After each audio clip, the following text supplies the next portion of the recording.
शिक्षा एक शो उद्देश्य पूर्ण प्रक्रिया है। कहने का तात्पर्य कि हमें ज्ञान प्राप्त करना से ज्यादा महत्वपूर्ण है ज्ञान को कैसे प्राप्त किया जाए, हाउ। तो यहां पे बात आ रही है, दो बातें ध्यान से सुनेंगे। सत्य और ज्ञान, what is truth? What is truth? Plato said justified belief that is a truth. जो हमारा विश्वास पूरी तरह से पुष्टि किया जा चुका है वही सत्य है। तो यहां पे सत्य और ज्ञान, सत्य और ज्ञान की खोज करना, ध्यान से समझिए, सत्य और ज्ञान की खोज करना और उसके वास्तविक रूप को समझना, फिर से सुनिए, सत्य और ज्ञान की खोज करना और उसके वास्तविक रूप को समझना दर्शन कहलाता है। क्या कहलाता है? फिलॉसफी। फिलॉसफी, दर्शन। तो मैंने क्या कहा कि सत्य और ज्ञान की खोज करना और वास्तविक रूप को समझना है। तो थोड़ा सा इसके दो वर्ड देख ले हम लोग, फिलॉस और ये है सोफिया। फिलॉस मीन्स होता है लव और सोफिया मीन्स विजडम। तो अगर देखा जाए तो लव ऑफ विजडम, क्या हुआ? बुद्धि का प्यार, विवेक का प्यार। तो जब सत्य और ज्ञान, मैंने क्या कहा कि खोज करना और उसके वास्तविक रूप को अगर आप हमें समझ में आ जाता है, दैट इज ए फिलॉसफी। तो आज हम लोग जो बात करने वाले हैं, जो स्टेट अभी बिहार में जो होने वाली है, ध्यान से समझिएगा इसको, क्योंकि इससे भी बहुत सवाल आते हैं। और इससे मैं पहले कहूंगा कि जितने सारे हमारे वीडियोस हैं उसे लाइक जरूर करें, और अभी तक आप सब्सक्राइब नहीं किए हैं तो सब्सक्राइब जरूर करें, और नई नोटिफिकेशन के लिए बेल आइकॉन प्रेस जरूर करें। तो हम बात कर रहे थे दर्शन से संबंधित महत्वपूर्ण तथ्य जो हमारा स्टेट बिहार में अभी होने वाली है, इससे संबंधित सवाल पूछा जाएगा। तो हमने क्या रखा टॉपिक? दर्शन से संबंधित महत्वपूर्ण तथ्य, important facts related to philosophy. तो हम लोग फिलॉसफी की चर्चा किए कि सत्य और ज्ञान की खोज करना और उसके वास्तविक रूप को समझना दर्शन कहलाता है। और फिर हमने कहा कि अगर विवेक और बुद्धि से प्यार हो जाता है तो निश्चित है कि आप फिलॉसफर हो गए। तो अब बात आगे करते हैं। Some philosopher, not some, one philosopher said, listen carefully, he who has every sort of knowledge and who is curious to learn and never satisfied termed may be philosopher। कहा गया कि दर्शन का तात्पर्य क्या है? क्या मैंने कहा? he who has every sort of knowledge and who is curious to learn, हमेशा जानने का इच्छुक, सीखने का इच्छुक होना चाहिए, तो निश्चित है कि आप फिलोसोफर होंगे। और एक शोपेनहावर सेड, शोपेनहावर ने क्या कहा? Every man is a metaphysician, every man is born metaphysician. हर एक व्यक्ति जन्मजात दार्शनिक होता है। तो मैंने कहा अब हम लोग देखते हैं। तो हमारा शुरू होता है, देखिए यहां से, अ स्कूल ऑफ फिलॉसफी, दर्शन के विद्यालय। कि हम दर्शन, जो मैंने कहा अभी कि विवेक और बुद्धि के लिए प्यार, तो किस विद्यालय में कैसे बुद्धि को हम विकसित करेंगे, वही बात करने वाले हैं। तो there are so many schools, लेकिन जो हमारा इंपॉर्टेंट है उसी का बात करेंगे। तो चलिए पहला देखें हम लोग। पहला है नेचुरलिज्म, प्रकृतिवाद। ध्यान से समझिएगा इसको। तो प्रकृतिवाद फोकस करता है, नेचुरोसेंट्रिक है, प्रकृति पे फोकस करता है, ठीक है। उसके बाद इसके प्रवर्तक क्या है? कॉम्टे, हॉब्स, डार्विन, ये सबसे इंपॉर्टेंट ये सवाल है। डार्विन, रूसो और लेमार्क, यही सवाल पूछता है आपका, स्टेट में पूछा गया है कि डार्विन प्रकृतिवाद है, आदर्शवाद या प्रयोजनवाद। तो समझिए एक सवाल यहां से हो जाएगा। अब ये डार्विन का जो सिद्धांत है प्रकृतिवाद ने कहा, जो प्रकृतिवाद पे 3 बातें इंपॉर्टेंट है, फर्स्ट, सेकेंड, थर्ड। क्या है? एडेप्टेशन टू इन्वायरमेंट, परिस्थिति के अनुसार अनुकूलन, ध्यान रखिएगा ये पूछेगा। स्ट्रगल फॉर एग्जिस्टेंस, जीवन के लिए अगर आप संघर्ष कर रहे हैं तो भी हमारा इसका प्रिंसिपल्स हुआ। सर्वाइवल ऑफ द फिटेस्ट, समर्थ की विजय, कि हम अपने योग्यता क्षमता के अनुसार विजय प्राप्त करें, तो हमारा अभी हम बता रहे थे प्रकृतिवाद। तो प्रकृतिवाद में जो रूसो का नाम आता है यहां पे, रूसो, इनके द्वारा एक बुक लिखा गया, ये भी आपको एग्जाम में बहुत पूछता है, एमिल।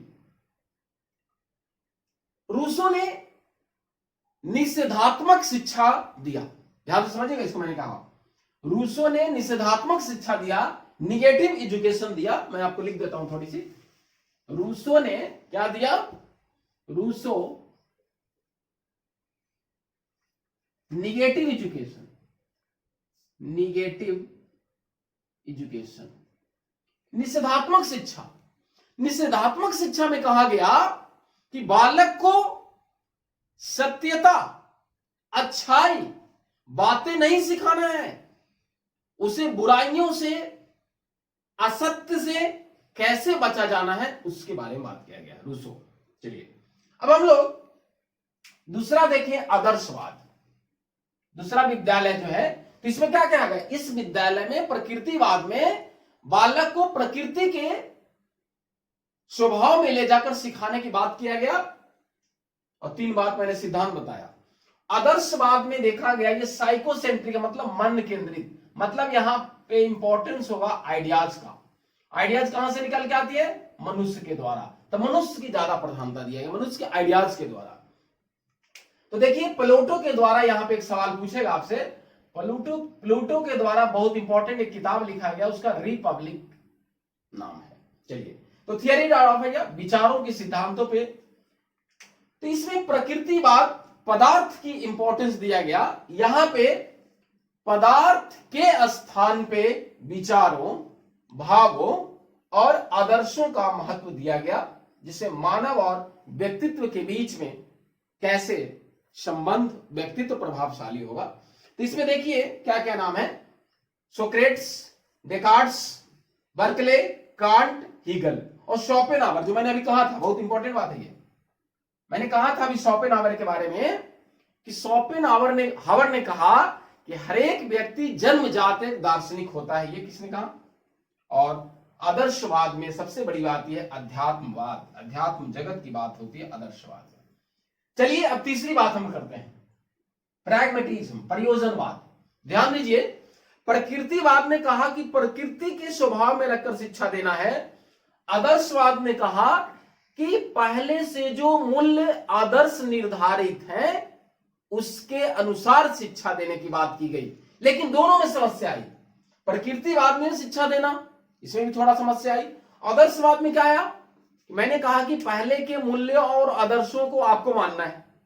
तो पहले का आदर्श और मूल्य अभी के वर्तमान जीवन में थोड़ा सा कुछ points, some points are irrelevants according to this situation. इस परिस्थिति के अनुसार कुछ मूल्य आदर्श डिफरेंट है, ये भी थोड़ा सा मुश्किल हुई।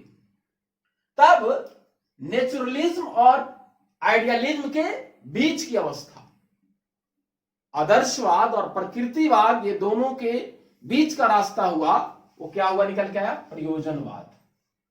एंथ्रोसेंट्रिक, मानव केंद्रित, मतलब यहां पे बालक को ध्यान देना है ज्यादा, इसके, ठीक है, बायोलॉजिकल फैक्टर्स को। अब प्रैग्मेटिज्म का हिंदी है प्रयोजनवाद। ये pragmatism comes from the word pragma. Pragma का मतलब होता है क्रिया। तो अभी कहा गया कि प्रयोजनवाद जो हमारा है, ये कहता है कि हमारे जितने भी नियम्स हैं वो क्या है, परिवर्तनशील है। Reality is still changeable. क्या लिखा है, देखिए यहां पे, रियलिटी इज स्टिल चेंजेबल। वास्तविकता परिवर्तन की अवस्था में है। कोई भी आज जो हमारा नियम है वो आगे चल के हो सकता है कि चेंज हो जाए। ये सबसे बड़ी इसकी फिलॉसफी है, अमेरिकन की बेस्ट फिलॉसफी है प्रयोजनवाद। अब चेंजिंग नेचर ऑफ ट्रूथ, जो सत्य आज है हो सकता है कल ये सत्य बदल जाए। इसमें जो मानने वाले हैं, देखिए, सीबी पियर्स, विलियम जेम्स। और ध्यान दीजिए, विलियम जेम्स ने ही कहा, ध्यान दीजिए, विलियम जेम्स ने कहा कि प्रकृतिवाद और आदर्शवाद के बीच की जो विद्यालय है वो हमारा प्रयोजनवाद है। अब देखिए, जॉन डेवी इसी में आते हैं। जॉन डेवी के शिष्य किलपैट्रिक, WH किलपैट्रिक, है ना। अब ये WH किलपैट्रिक ने प्रयोजन विधि दिया, प्रोजेक्ट मेथड। ये भी बहुत सवाल पूछा जाता है। तो अभी तक हमने देखा प्रकृतिवाद, आदर्शवाद और प्रयोजनवाद। अब हम आते हैं थोड़ी सी आदर्शवाद, चौथा पे, सॉरी, यथार्थवाद, रियलिज्म। क्या मैंने कहा, यथार्थवाद। तो यथार्थवाद के मानने वाले जॉन लॉके, बर्ट्रैंड रसल्स, ये भी पूछते हैं आपसे। यहां पे क्या है, रियलिज्म, यथार्थवाद में कहा गया कि यहां पे सेंसेस, ऑर्गन को महत्व दिया गया, ज्ञानेंद्रियों, कि ज्ञानेंद्रियों के द्वारा अनुभव किया गया ज्ञान वही सत्य है। कि जो हम अपने ज्ञानेंद्रियों के द्वारा सत्य को जाने, ज्ञान को जाने, वही अल्टीमेट रियलिटी है। देखिए, केवल इंद्रियों द्वारा प्राप्त किया हुआ ज्ञान जो है हमारा सत्य होगा। और यहां पे पदार्थों का अस्तित्व की बात किया गया, और यहां भी भौतिकता के सत्य विश्वास की बात किया गया। फिर से समझिए, यथार्थवाद में जॉन लॉके, बर्ट्रैंड रसल्स आया। यथार्थवाद में कहा गया कि जो हम अपने ज्ञानेंद्रियों के द्वारा सूचना प्राप्त करते हैं, ज्ञान प्राप्त करते हैं, वही सत्य है, वही ज्ञान है। चलिए, एक और है एग्जिस्टेंशियलिज्म। एग्जिस्टेंशियलिज्म, अस्तित्ववाद। ये भी बहुत इंपॉर्टेंट है। एक्चुअली अस्तित्ववाद, this is a European philosophy. ये यूरोपियन दर्शनवाद है।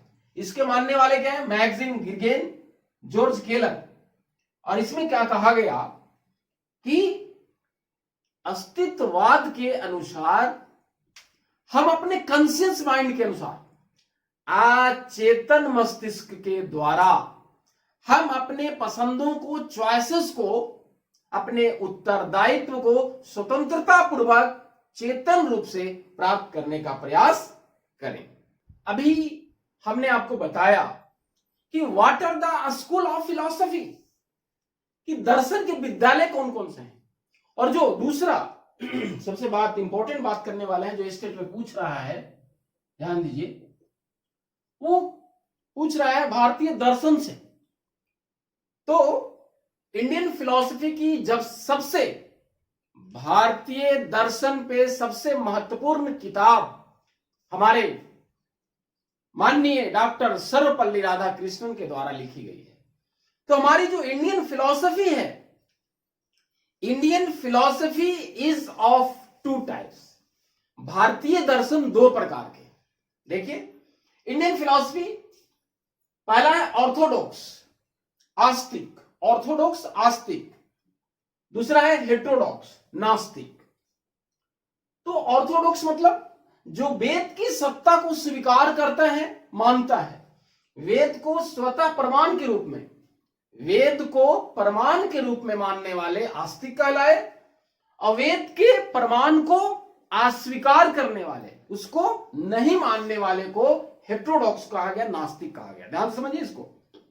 मैंने कहा कि भारतीय दर्शन दो प्रकार के, एक आस्तिक और दूसरा नास्तिक।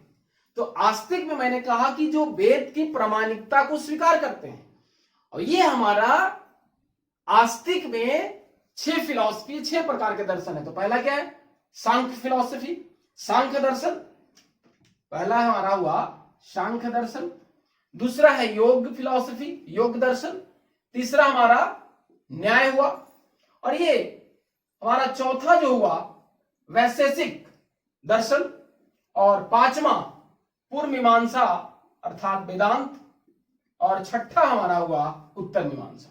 फिर से सुनिए, हमारा जो ऑर्थोडॉक्स आस्तिक है इसमें 6 प्रकार के दर्शन है, सांख्य, योग, न्याय, वैशेषिक, पूर्व मीमांसा जिसको वेदांता कहा गया, और उत्तर मीमांसा, 6 प्रकार के।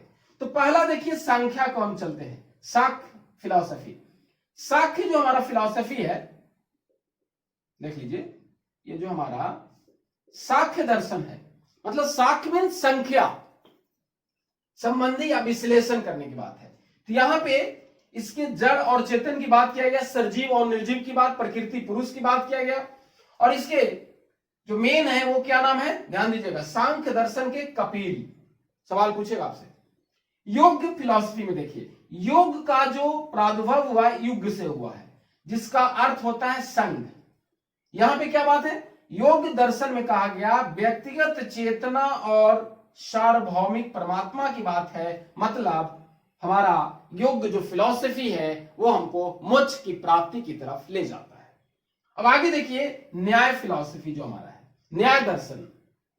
न्याय दर्शन क्या कह रहा है कि हमारा अचपात गौतम, इनके जो प्रवर्तक हुए, यहां कहा गया कि गे तत्वों का हमारा जो गे है, जो जानते हैं हम लोग, वो तत्वों के ज्ञान से प्राप्त होता है।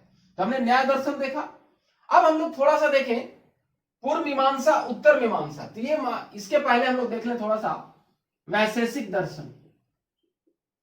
वैशेषिक दर्शन का प्रवर्तक है कनाद। ये ऋषि कनाद के बारे में कहा गया कि पहले ये कंदमूल खाते थे, ऋषि कनाद। ध्यान, यही सवाल पूछेगा आपसे यहां पे, इसलिए इसको कंदमूल खाते थे, इसलिए कन्न भुक भी कहा जाता है इनको। ये जो हमारा दर्शन है वैशेषिक फिलॉसफी, ये न्याय दर्शन से मिलता जुलता है। कौन? वैशेषिक फिलॉसफी। अब हमारा पूर्व मीमांसा और उत्तर मीमांसा दो हमारा बचा। तो मैंने आपको बताया कि पूर्व मीमांसा को वेदांत दर्शन कहा जाता है, पूर्व मीमांसा को हम लोग धर्म मीमांसा भी कहते हैं। देखिए लिखा हुआ है। कहने का तात्पर्य कि वेदांत दर्शन में प्रधानता होती है धर्म की, और उत्तर मीमांसा में जो प्रधानता होती है ब्रह्म की प्रधानता होती है। तो कहा गया कि इसमें पक्ष प्रतिपक्ष को लेकर वेद वाक्यों के निर्णित अर्थ के विचार का नाम ही जो है से मीमांसा है। तो हम लोगों ने अभी देखा कि दर्शन, भारतीय दर्शन के 2 रूप हमने आपको बतलाया। एक हमने बतलाया ऑर्थोडॉक्स और दूसरा हेट्रोडॉक्स। जो हमारा आस्तिक हुआ जिसमें 6 दर्शन पाए गए, वो उसका मैंने बताया, और दूसरा हेट्रोडॉक्स में मैंने बताया आपको, देख लीजिए, बताया नहीं मैंने अभी। हेट्रोडॉक्स में 3 है, चार्वाक, जैन, बौद्ध। जैन का प्रथम ऋषभदेव, प्रथम तीर्थंकर, आप जानते हैं, वस्तुवादी हो गया, बहुसत्तावादी। यह कहता है कि जीवों की अनेकता को ये विश्वास करता है। जैन फिलॉसफी क्या है? नास्तिक, जो वेद को नहीं मानता है। बौद्ध धर्म जो अंतिम तीर्थंकर महावीर हुए, ये नैतिक मूल्यों को महत्व देता है। और ये जो इंपॉर्टेंट हमारा है चार्वाक फिलॉसफी, चार्वाक दर्शन। तो कहा गया कि जैन और बौद्ध जो हमारा दर्शन है उस पे हमारा क्रमबद्ध लिखा हुआ सामग्री उपलब्ध है। लेकिन चार्वाक ये क्या कहता है, ये भी हमारा नास्तिक में आता है। चार्वाक ये जो प्रत्यक्ष है उसी को मानता है, ये परलौकिक आत्मा को नहीं मानता है। देखिए लिखा हुआ है, प्रत्यक्ष परमाणु को मानता है, जो प्रत्यक्ष है। ये परलौकिक सत्ता जो हमारा अलौकिक परलौकिक जो है, जो जिसको हम नहीं देख पा रहे, वो ये सत्ता को नहीं स्वीकार करता है। चार्वाक फिलॉसफी।